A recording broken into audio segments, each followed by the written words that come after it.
Hello and welcome back to Our Cottage Ways. I'm so happy you're here and I can't wait to share this recipe for homemade chicken and noodles with you today. It's delicious and you're going to love it. I started by placing a cooked whole roasted chicken into a stock pot of about 10 to 12 cups of water with about 6 stalks of celery, 5 or 6 carrots, and a whole onion chopped. Everything chopped up, thrown in the pot together, and boiled that until the veggies were tender. What you see here is I have picked the chicken. I pulled out the whole carcass and then picked off all of this yummy meat and placed it back into the pot. So it's just a whole chicken's worth of shredded chicken and the veggies. This is the carcass left over. I'm kind of picking through to make sure I got all of the good meat, but that's basically what it looks like. I just put it in a separate bowl to pick it off. And you can see here that I'm just kind of searching for more meat, being careful not to add in any of the bones. I've also used rotisserie chicken that I've purchased from the grocery store and tossed that in. Next comes the fun part. We are going to prepare the homemade noodles. We're starting with 4 cups of flour, and I'm doubling this recipe. So the original recipe is 2 cups of flour. This is my 2-cup measuring cup here. So I've already put 2 cups in the bowl, and I'm shaking out the flour to get an even measurement here. I love this 2-cup measuring cup. It's amazing. Find it on Amazon. But in this bowl, we're going to combine our flour, our egg yolks, which is 3 egg yolks, and 1 whole egg. I use the cracked shells to separate my eggs. You can dump your egg white into a bowl and just go back and forth from each half of the egg shell until you've gotten rid of all of the white into that separate bowl. And then just place your yolk into your yolk bowl. Next, we'll move on to the salt. You can use kosher salt. This is sea salt. I just had this on hand this time, so that's what I used. It's delicious for baking breads and things. And we're going to just mix in our egg to the flour and salt mixture until the eggs are incorporated.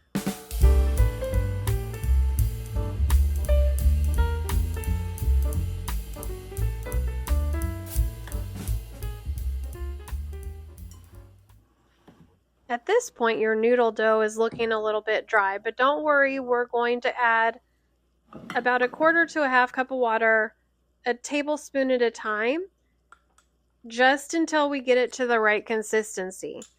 And you're wanting it to be a dough that can be rolled out. So we don't want it to be like pancake batter or anything like that. You just want something that's workable.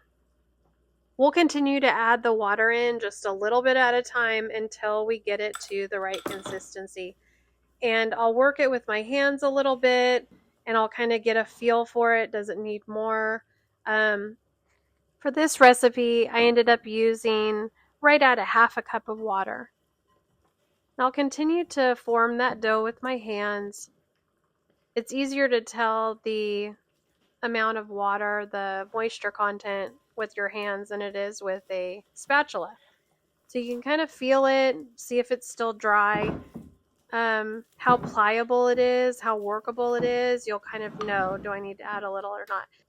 Now I will place some flour on my work surface just to keep the dough from sticking to my countertop.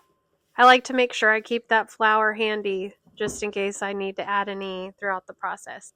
We'll just dump this dough right onto the floured worker surface and start kneading.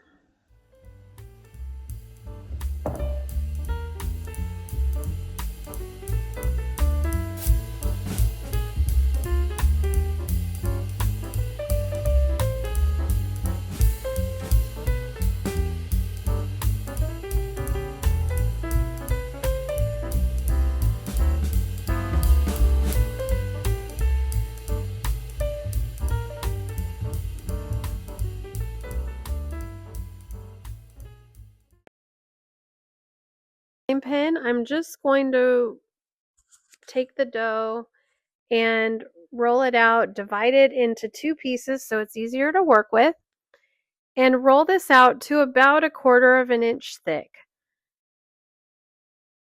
And I want to make sure that I'm keeping both sides floured, and you can kind of see here how thick that it needs to be.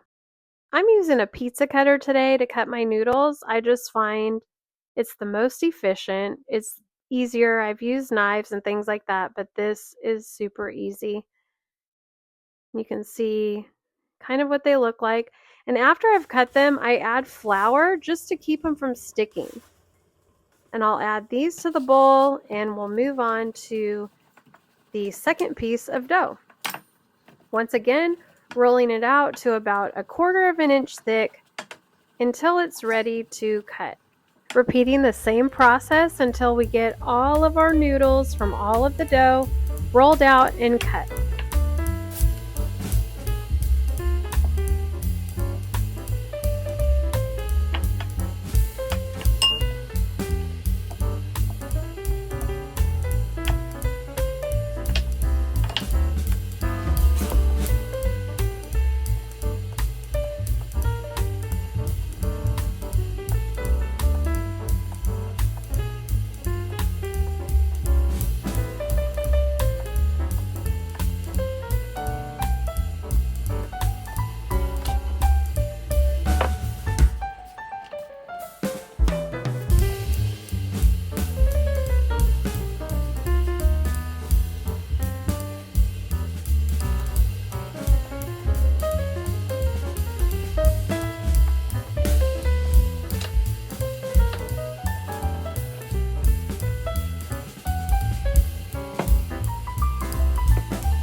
Now that we've completed our noodles, we're going to add them to our simmering pot of chicken and veggies. The flour that we've coated the noodles in is going to help thicken up that broth and make it a little bit creamy. We'll add it just a handful at a time, and we'll make sure that all the noodles end up covered by the liquids so that they get cooked through. We will press down just a little bit with our wooden spatula to make sure those are all covered and submersed. And we'll cook it for 10 to 12 minutes covered at a simmer. We don't want the noodles to stick, so I'm just making sure that nothing's sticking before I put my lid on. They're looking very delicious. The work is going to be worth it. Now you can always buy prepared egg noodles, but these don't take much time at all, and your family's going to love it. You'll love it. I've let that simmer for about 10 to 12 minutes. I'm making sure that nothing's sticking to the bottom because those are kind of heavy noodles. Keeping it covered, they're just going to kind of steam almost like a dumpling. They kind of remind you of the texture of a dumpling. They're just super delicious. Now the next step is just adding some half and half or milk to this mixture just to cream it up and make it extra delicious. And I've already gone ahead and done that. Add some pepper to taste because the pepper somehow just makes it extra delicious.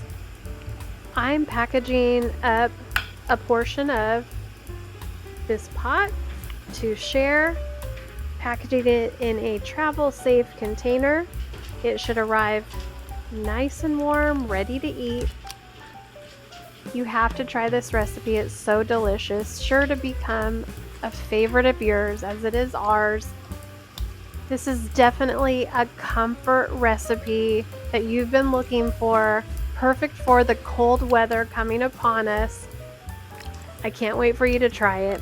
Thank you so much for joining me today. I can't wait till next time.